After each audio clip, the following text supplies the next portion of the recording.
For the last year, we've been reporting on civilian ammo manufacturers' government contracts. Ultimately, what we're seeing and what we have seen really since 2019 is that the U.S. government is in control of most of the natural resources to produce ammunition. And when private ammo companies like Hornady or Federal or any of those, when they're actually doing government contracts, they were in a weird way almost being forced to make government ammo because the government was providing the raw material. The government contracts are the biggest contracts. When you have the ability to get a government contract and you're a weapons manufacturer, an ammo manufacturer, you're definitely going to take it. And that caused the consumption of civilian ammo to decrease significantly. There was so much civilian ammo going towards the federal government, more than we've ever seen. And this is the same issue with European companies as well, because recently the EU essentially said you have to, by law, help each other manufacture ammo for the government. So, for example, if you were in Europe and you were an ammo producer and you had a lot of extra of one particular raw material, you would have to provide that to another ammo manufacturer who doesn't have it by law in Europe to produce ammo. So really, the federal government and the EU have been seriously controlling civilian ammo, both in the United States and in Europe. Well, now what we're seeing is the ammo companies are beginning to kind of put their foot down to some degree on this and demand larger contracts, ultimately saying, if you're going to make us do what we've been doing, which is really work around the clock for you, federal government and EU, essentially making ammo that's going over to Ukraine and now going to Israel, in order to continue to do this, they're requiring much larger contracts. All of them, they have collectively, both in the United States and Europe, have said, you know what? We're not doing these little 1-2 year contracts, because that's ultimately what they have. They say, all right, I want you to make ammo for me for a year.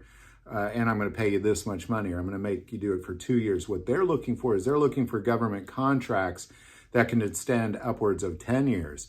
Now, essentially saying, if you want this to continue, government, because they see now the federal government and the EU, they need these ammo manufacturers, where a few years ago it was kind of the opposite. The ammo manufacturers needed the government. Now the government needs the ammo manufacturers. So what they're saying is, you want this to continue, you got to provide a bigger contract.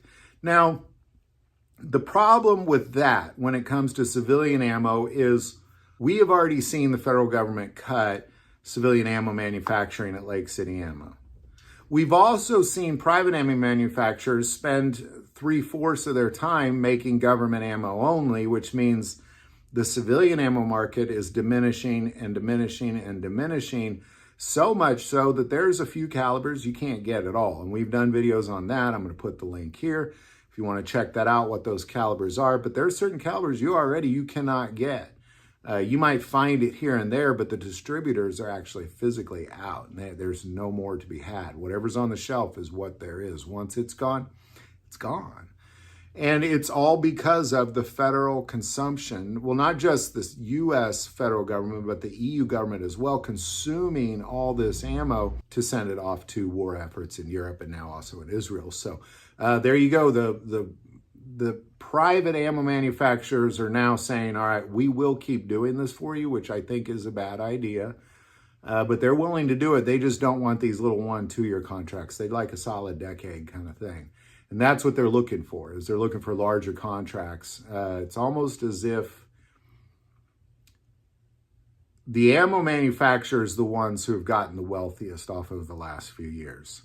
And they're wanting to get more wealthy. And because of this effort to become more wealthy off of the government, we are going to be deprived of our ammo for, in my opinion, decades to come.